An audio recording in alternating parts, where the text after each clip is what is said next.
Praise the lord. దేవునికి స్తోత్రం. ఈ మహోన్నతుని స్వరము అనేటువంటి కార్యక్రమానికి మరొకసారి ప్రేమతో మిమ్మల్ని అందరినీ ఆహ్వానిస్తున్నాం. ప్రార్థన చేసుకొని దేవుని వాక్యంలోనికి వెళదాం.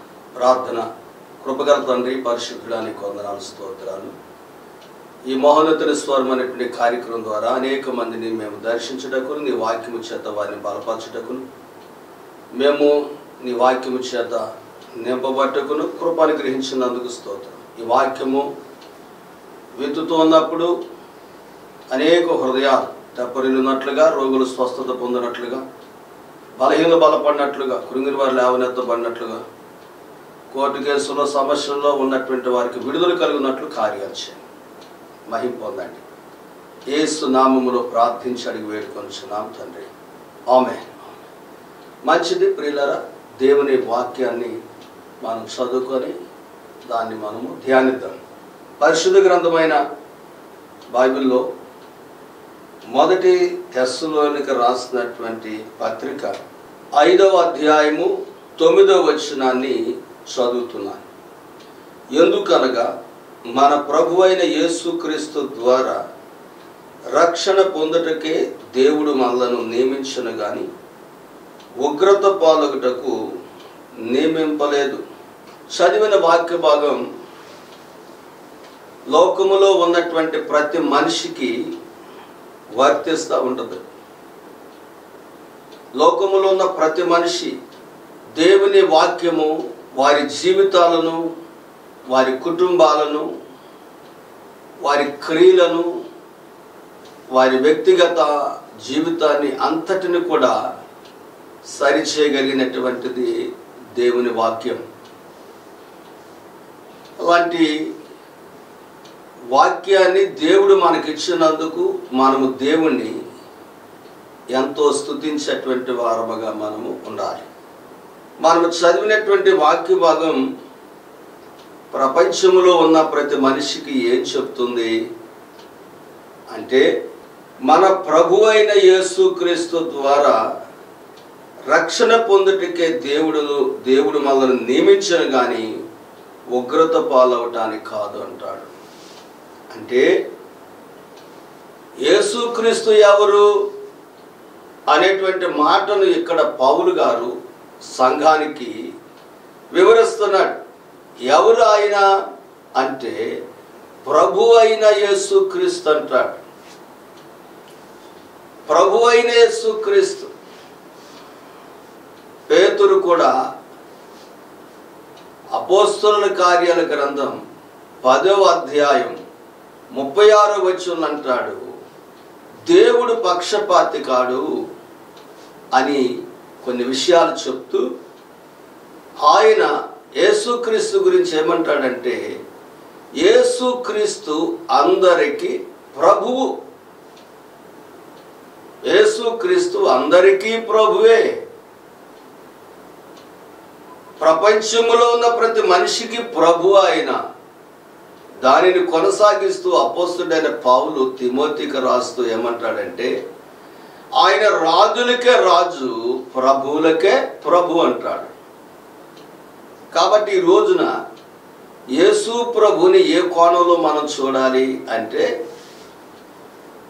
ఆయన ప్రభువుగా, ప్రభువులకే ప్రభువుగా, మనుషులందరికీ ప్రభువుగా యేసు ప్రభుని మనము చూడవలసినటువంటి అవసరం ఉంది. ప్రభు అనగానే ఆయన పరిపాలకుడు, ప్రభు అనగానే ఆయన అధికారము కలిగిన వాడు, ప్రభు అనగానే మానవ జాతికి మాత్రమే కాదు సర్వ సృష్టికి కూడా ఆయన అధికారము కలిగిన వాడే.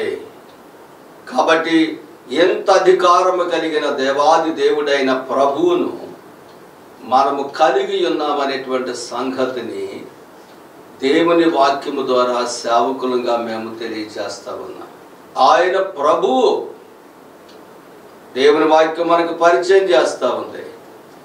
ఈ జీవిత ప్రయాణంలో అనేకమైనటువంటి ఎత్తులు పల్లాలు, ఈ జీవిత ప్రయాణాల్లో అనేక శోధనలు, కష్టాలు, ఇబ్బందులు, ఇరుకులు. కానీ మనకు ఎవరున్నారు వీటి నుండి విడిపించడానికి, ఆదరించడానికి?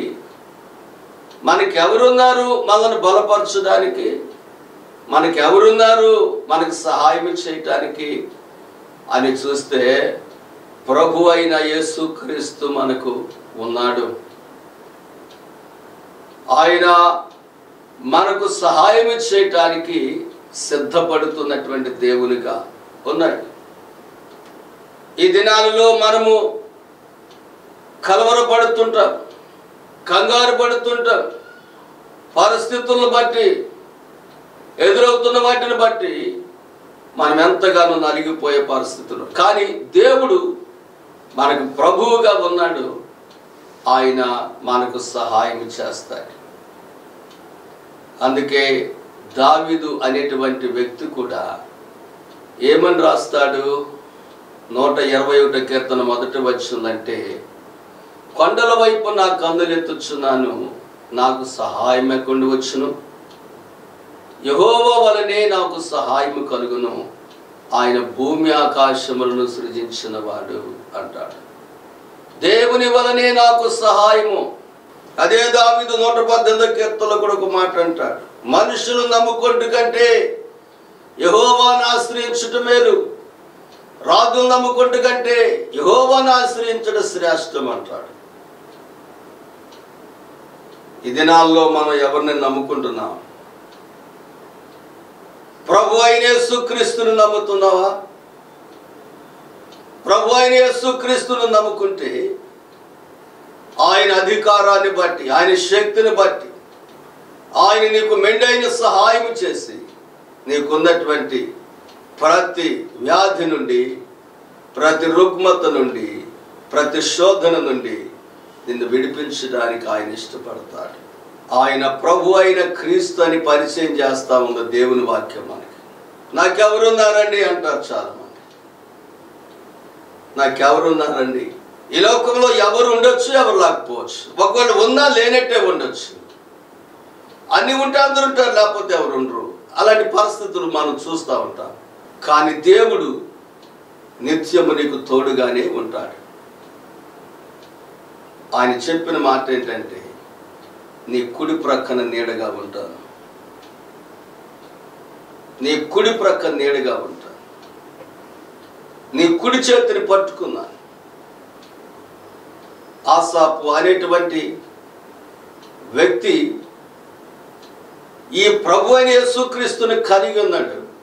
తను ప్రభు అయిన యేసుక్రీస్తుని కలిగి ఉన్నప్పటికీ తన జీవితంలో ఎన్నో ఇరుకులు, ఇబ్బందులు, ఎంతో పోరాటాలు, ఎంతో నెమ్మది లేని తనను అనుభవిస్తున్నాడు. అలా ఉన్నటువంటి తను ఈ లోకంలో ఉన్నటువంటి మనుషులను చూడటం ప్రారంభించినప్పుడు వాళ్ళు చాలా హ్యాపీగా ఉన్నట్లుగా ఆయన కంటికి కనిపించింది.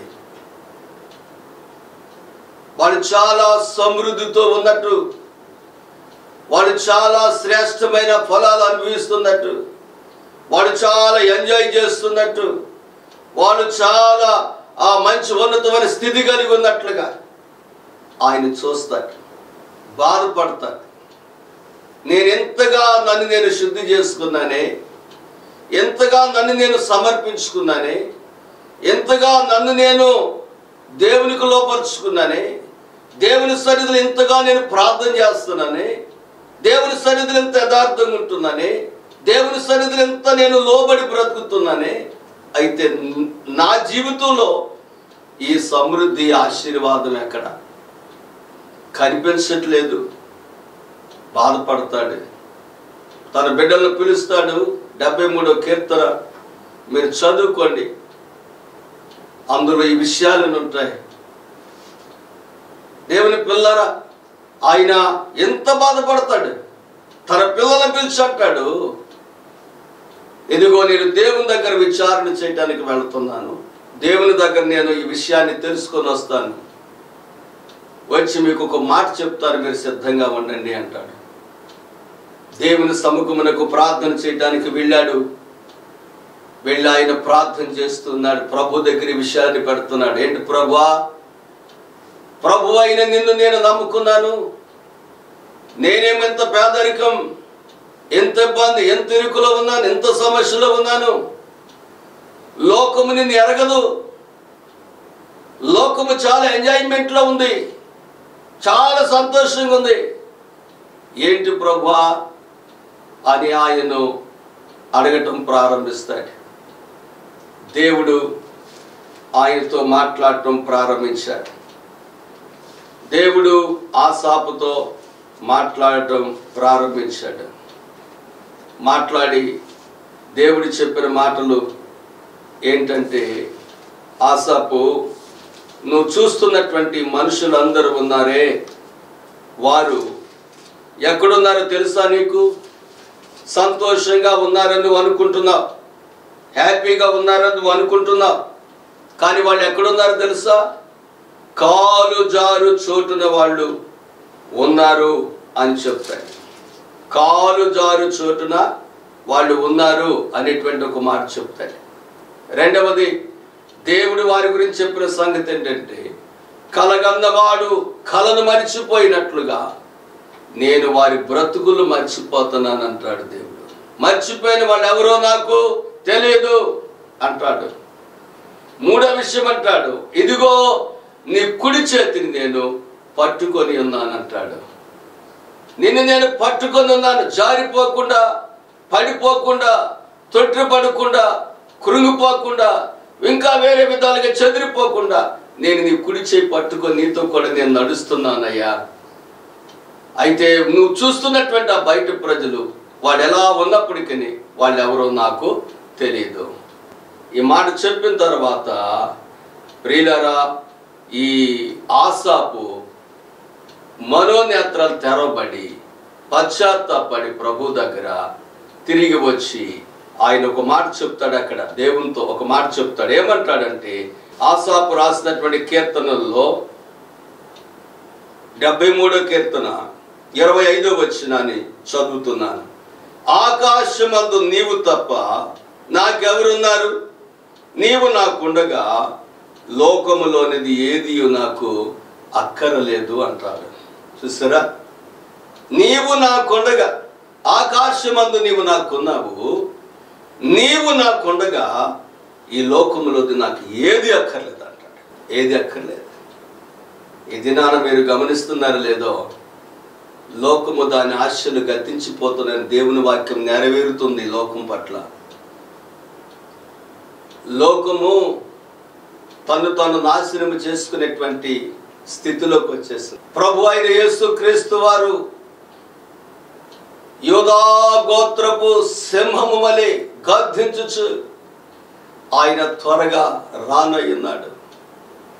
ఆర్భాటముతో, ప్రధాన దూత శబ్దముతో, దేవుని బోరతో ప్రభు రానయ్యున్నాడు.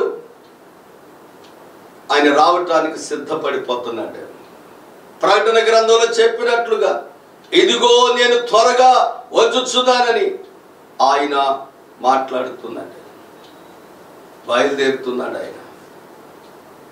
కాబట్టి దినమందు లోకములో ఉన్నది మనకు ముఖ్యము కాదు, కానీ ఆకాశమందు దేవుడు మనకున్నాడు. ఆసాపులాగా మనం కూడా మంచి తీర్మానాలు తీసుకోవాలి.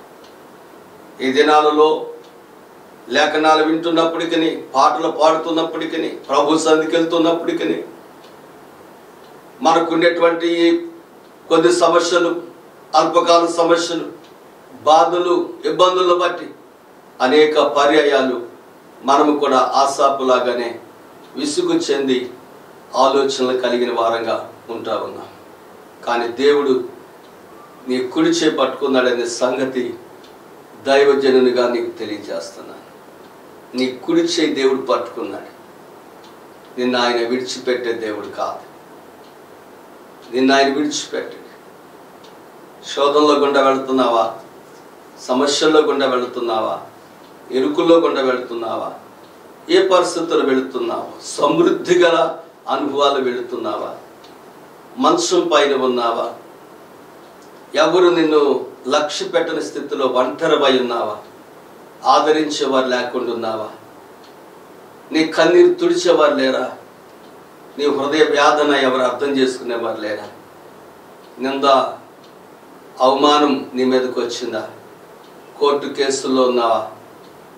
పరిస్థితులన్నిటినీ చేజార్చుకొని జీవితం అనేది నిరాశ నిస్పృహల్లోనికి వెళ్ళిపోయావా? సోదరి సోదరుడా, ఏమాత్రం భయపడద్దు. ఇదిగో ప్రభు అయిన యేసు క్రీస్తు వారు నీకు ఉన్నారు. ఆయన్ని కుడిచే పట్టుకునే దేవుడికి ఉన్నాడు. దేవుని బిడ్డగా నీవుంటే ఆయన నీ కుడిచే పట్టుకొని నడిపించడానికి ఇష్టపడుతున్నాడు. ఒకవేళ ప్రభు అయిన యేసు క్రీస్తును నువ్వు అంగీకరించకపోతే, ఇంకా నువ్వు ప్రభు అయిన యేసు క్రీస్తును నమ్మకపోతే, ఇంకా నువ్వు ప్రభు అయిన యేసు క్రీస్తును వెంబడించకపోతే, ఇంకా ప్రభు అయిన యేసు క్రీస్తుని స్వరక్షకునిగా చేర్చుకోకపోతే, నీ హృదయాన్ని ఆయనకి ఇవ్వకపోతే, నీ పాపాలు ఒప్పుకోకపోతే, పాప క్షమాపణ పొందకపోతే, ఇదే నీకు మిక్కిలి అనుకూలమైన సమయం. ఇదే నీకు రక్షణ దినం. వెంటనే ప్రభు అయిన యేసు క్రీస్తు యొక్క కౌగిల్లోనికి వచ్చేసే. ఆయన నిన్ను చేర్చుకోవటానికి, ప్రభు అయిన దేవుడు నిన్ను హత్తుకోవటానికి, ప్రభు అయిన దేవుడు నిన్ను ఆదరించడానికి, ప్రభు అయిన దేవుడు నీ కన్నీరు తొడవటానికి, ప్రభు అయిన దేవుడు నిన్ను ఎత్తుకోవటానికి, ప్రభు అయిన దేవుడు నిన్ను అభిషేకించడానికి ఆయన ఇష్టపడుతున్నాడు. బైబిల్లో చెప్పబడిన మాట ఏంటంటే, లోబడని పిల్లల వైపు దినమంతా కూడా నా చేతులు నేను చాపుతున్నాను అంటాడు దేవుడు. దేవునికి లోబడతావా? ప్రభు అయిన యేసుక్రీస్తుకు లోబడతావా? చాలా మంది ప్రభు అయిన యేసుక్రీస్తుని ఏమనుకుంటున్నారంటే, ఆయన శిలువ మీద నిస్సహాయ స్థితిలో చనిపోయినటువంటి వాడు అనుకుంటున్నారు. ఇంకొంతమంది ఏమనుకుంటున్నారంటే, ఆయన మరి అనేక దేశాలు అనగా అమెరికా దేవుడుగా, ఇంకొక దేశపు దేవుడుగా, మనకు దేవుడు కాదుగా అనుకుంటున్నారు. ఇంకొంతమంది ఏమనుకున్నారంటే, ఎంత ఘోరమైన పాపినైన నన్ను కూడా దేవుడు క్షమిస్తాడా? ఎంత త్రాగుబోతునైన నన్ను దేవుడు క్షమిస్తాడా? ఎంత చెడ్డ వాడనైన నన్ను, దాననైన నన్ను దేవుడు క్షమిస్తాడా అని కొంతమంది అనుకోవచ్చు. ప్రియులారా, నిన్ను క్షమించడానికి, నిన్ను ఆదరించడానికి యేసు ప్రభు సిద్ధంగా ఉన్నాడు. లోబడని పిల్లల వైపు ఆయన దినమంతా కూడా తన చేతులు చాపుతున్నాడు. నీ కోసం యేసయ్య చేతులు చాపుతున్నాడు. సహోదరి, నీ కోసం దేవుడు చేతులు చాపుతున్నాడు. నీ కోసం దేవుడు వేచి ఉన్నాడు. నీ కోసం దేవుడు ఎదురు చూస్తున్నాడు. నీ కోసం దేవుడు కనిపెడుతున్నాడు. నీ కొరకు దేవుడు నీకు సహాయం చేయాలని, నిన్ను ఎత్తి పట్టాలని, నిన్ను ఆదరించాలని దేవుడు ఎదురు చూస్తున్నాడు. ఆ దేవుని దగ్గరకు నువ్వు వస్తే ఆయన నిన్ను హత్తుకుంటాడు. ఆయన నిస్సహాయ స్థితిలో చనిపోయిన మాట వాస్తవమే. ఎందుకో తెలుసా? నీ పాపముల నిమిత్తమే, నీ దోషముల నిమిత్తమే, నీ అపరాధముల నిమిత్తమే ఆయన ప్రభు అయ్యుండి నీ కోసమే ఆయన తన ప్రాణాన్ని సిలువలో పెట్టాడు. ఒకటి తక్కువ 40 కొరడా దెబ్బలుతున్నాడు. ఆయన ఉమ్ము వేయబడింది ఆయన ముఖం మీద. ఆయన చేతుల్లో మేకులు కొట్టబడ్డాయి. ఆయన కాళ్ళలో శీలలు నాటబడ్డాయి. ఆయన ప్రక్కలో బళ్ళెం పొడబడింది. కారణం నీకోసమే, నీకోసమే. నశించిపోతున్న నీ కుటుంబం కోసమే, నశించిపోతున్న నీ కోసమే, పాడైపోతున్న సమాజం కోసమే, ప్రపంచములో ఉన్న ప్రతి మనిషి కోసమే నిస్సహాయ స్థితిలో యేసయ్య ప్రాణాన్ని విడిచిపెట్టాడు, చనిపోయాడు. ఎంతో త్యాగం. మన తల్లి చేయలేదు ఆ త్యాగం, మన తండ్రి చేయలేడు ఆ త్యాగం, మన రక్త సంబంధులు చేయలేడు ఆ త్యాగం. కోట్ల కొలది ధనము నీకున్న, నీలో పాపము ఆ ధనము తీసివేయటానికి అర్హత లేదు. ఆ ధనానికి కోట్లాది మంది ప్రజలు నీ పక్షానున్నా నీలో ఉన్న పాపాన్ని తీసివేయటానికి ఎవ్వరికి అధికారం లేదు. ప్రపంచమంతా నువ్వు సంపాదించుకున్నా నువ్వు పాపివైతే నీ పాపము తీసివేయటానికి ప్రపంచానికి కూడా అధికారం లేదు, అవకాశమే లేదు. నీ పాప దోష అపరాధములు తీసిపెట్టు కొరకు అదిగో సిలువలో యేసు ప్రభువారు ప్రాణం పెట్టాడు, రక్తాన్ని చిందించాడు, నీ కొరకు చనిపోయాడు. నా కొరకు ఎవరైనా చనిపోయిన వారు ఉన్నారు ఈ లోకంలో అంటే అది నన్ను ప్రేమించి నా కొరకు దిగొచ్చిన ప్రభు అయినటువంటి యేసు క్రీస్తు వారు మాత్రమే. ఆయన దేవుడయ్యుండి, ఆయన ప్రభువయ్యుండి, ఆయన న్యాయవంతుడయ్యుండి, ఆయన స్వయంభవుడయ్యుండి, మహాగణుడయ్యుండి, మహోన్నతుడయ్యుండి, పరిశుద్ధుడయ్యుండి, నిత్య నివాసి అయ్యుండి, సమీపించరాని తేజస్సుల అమరత్వం కలిగిన దేవుడయ్యుండి నా కోసం ఈ లోకానికి వచ్చి ప్రాణం పెట్టాడు. మనకి ఏదైనా పెద్ద బలహీనత వస్తే ఏదో మన బంధువులు కొద్దిగా గొప్ప చూపించగలరు, నిలబెట్టడానికి ప్రయత్నించగలరు. ఆ వారి ప్రయత్నాలు కూడా విఫలమైనప్పుడు, మనం కోరుకున్నప్పుడు వారు మనల్ని కొంతకాలానికి విడిచిపెట్టేస్తారు. కానీ యేసు ప్రభు వారు నిన్ను విడిచిపెట్టడానికి కాదు, అంత గొప్ప దేవుడు ప్రభు నీకోసమే ఈ లోకానికి దిగొచ్చాడు. అందుకే అపోస్తలుడైన పౌలు మనకు తెలియజేసిన సత్యం ఏంటంటే ఆయన మన ప్రభు అయిన యేసు క్రీస్తు అంటాడు. మన ప్రభు అయిన యేసు క్రీస్తు. నిజంగా యేసు క్రీస్తుని నీ స్వరక్షకునిగా అంగీకరిస్తావా? అంగీకరించినటువంటి నీవు యేసు క్రీస్తులో అంటకట్టబడి ప్రార్థించి ఆయన శక్తిని నీవు అనుభవిస్తావా? లేఖనము చెప్పే సత్యములందు నువ్వు స్థాపించబడి లేఖనాలను నీ హృదయాలు చేర్చుకొని ఆయన కొరకు నమ్మకమైనటువంటి వ్యక్తులుగా జీవించగలవా? అలాంటి నీకు దేవుడు తోడయుండి నిన్ను ఆశీర్వదిస్తాడు, నిన్ను ఘనపరుస్తాడు, నిన్ను హెచ్చిస్తాడు. ప్రియులారా, బైబిల్ గ్రంథం మనిషి యొక్క సమస్త వైభవాన్ని, మనిషి యొక్క సమస్త పతనాన్ని కూడా పూర్తిగా తెలియజేస్తూ ఉంది. మనిషికి తెలిసింది ఏంటో తెలుసా?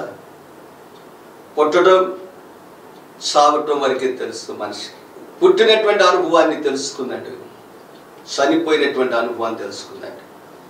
ఆ రెండింటికి మధ్యలో ఉండేటువంటి కాలంలో తను ఎట్లయితే జీవించాలో తన ఇష్టానుసారంగా జీవించడానికి అలవాటు పడిపోయాడు.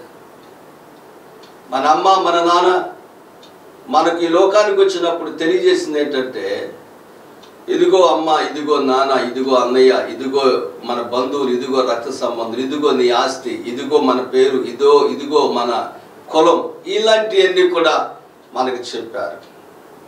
కానీ మనము చనిపోయిన తర్వాత ఒక రాజ్యం ఉందని కానీ, మనను సృజించిన ప్రభు అయిన యేసుక్రీస్తు ఉన్నాడని కానీ, మనకొక నిరీక్షణ ఉన్నదని కానీ, మనకొక విశ్వాసం ఉందని కానీ, మనము పాపులమని కానీ, పాపము నుండి విడుదల యేసుక్రీస్తులో ఉందని కానీ ఈ లోకంలో మనకి చెప్పలేదు ఎవరు. ఒక క్రైస్తవ తల్లిదండ్రులు అయితే చెప్పుకుంటారేమో, కానీ క్రైస్తవ తల్లిదండ్రులు కాకపోతే బిడ్డలకు ఈ విషయాలు ఏమి వారికి తెలివి కనుక చెప్పలేదు. ఇదిగో నువ్వు బాగా చదువుకుంటే ప్రయోజకుడు అవుతావు, ఇంజనీర్ చదువు, డాక్టర్ చదువు, ఇలాంటివన్నీ చెప్పుండొచ్చును. కానీ నిజముగా నిజముగా నిజముగా నువ్వు చనిపోయిన తర్వాత నీ కొరకు దేవుని రాజ్యం అనేది ఉంటుంది. మనం అక్కడి నుంచి వచ్చాం, తిరిగి మన అక్కడికి వెళ్ళాలి. దానికి మార్గం యేసు ప్రభు అని మనకు తెలియజేశారా ఎవరైనా? బైబిల్ ఏం చెప్తుందంటే, మనము దేవుణ్ణి ప్రేమించలేదు, కానీ దేవుడే మనల్ని ప్రేమించి ఆయన మన కొరకు ప్రాణాన్ని అర్పించాడు. నేను పరలోకానికి తీసుకుని వెళ్ళటానికి, భూలోకంలో ఉండగా నిన్ను ఆదరించడానికి, భూలోకంలో ఉండగా నీ కన్నీరు తొడవటానికి, భూలోకంలో ఉండగా నిన్ను హెచ్చించడానికి దేవుడు ఇష్టపడుతున్నాడు. కాబట్టి సోదరి సోదరుడా, ప్రభువైన యేసుక్రీస్తుని నీ స్వరక్షకునిగా అంగీకరించు. యేసుక్రీస్తులో నువ్వు నిలబడు. ఆయన చేతులు చాచి నిన్ను పిలుస్తున్నాడు. ఆయన సామాన్యుడు కాదు, ఆయన ప్రభువులకు ప్రభు.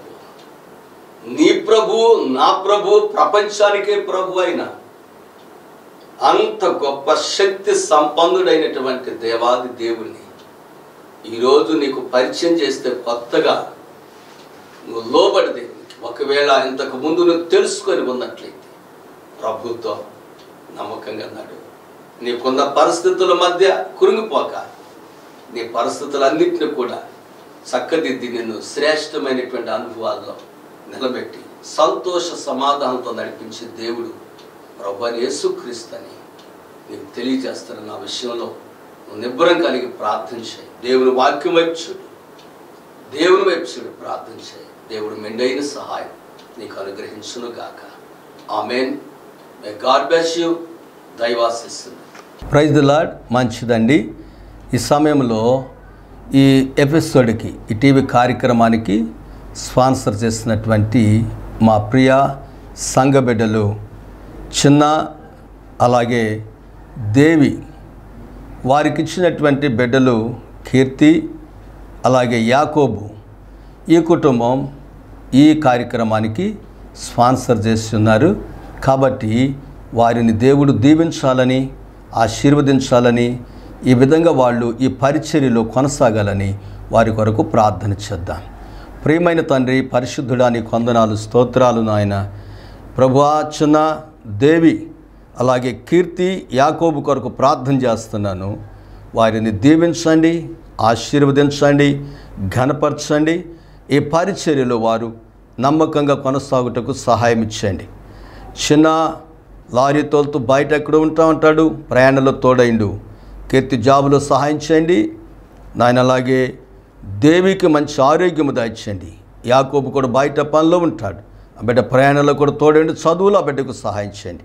వారికి కావలసిన దీవెన ఆశీర్వాదములు మెండుగా దయచేయమని ప్రార్థన చేస్తూ నీ కృపగా అప్పగించుకుంటూ యేసు నామములో ప్రార్థించి అడిగి వేడుకొనుచున్నాము తండ్రి. Amen. Praise the lord. Christ gospel faith ministry ఆధ్వర్యంలో సిలువ సన్నిధి స్వస్థశాల ప్రతి శుక్రవారం ఉదయం 11 గంటల నుండి 3 గంటల వరకు. స్థలం CGFM చర్చి దగ్గర, పక్షుల తోట, Kuchipudi. Praise the lord. Christ gospel faith ministries ఆధ్వర్యంలో కుటుంబ ఆశీర్వాద కూడిక ప్రతి నెల 5వ తేదీ. సమయం రాత్రి 7 గంటల నుంచి 10 గంటల వరకు. స్థలం కూచిపూడి CGFM చర్చి దగ్గర, పక్షుల తోట. Reverend doctor M. హానక్ గారు బైబిల్ నేర్పే భక్తి కొత్త పుస్తకం సిద్ధంగా ఉంది. కావలసిన వారు సంప్రదించండి. మా చిరునామా 1-127 కూచిపూడి, మోవ మండలం, కృష్ణా జిల్లా 521136.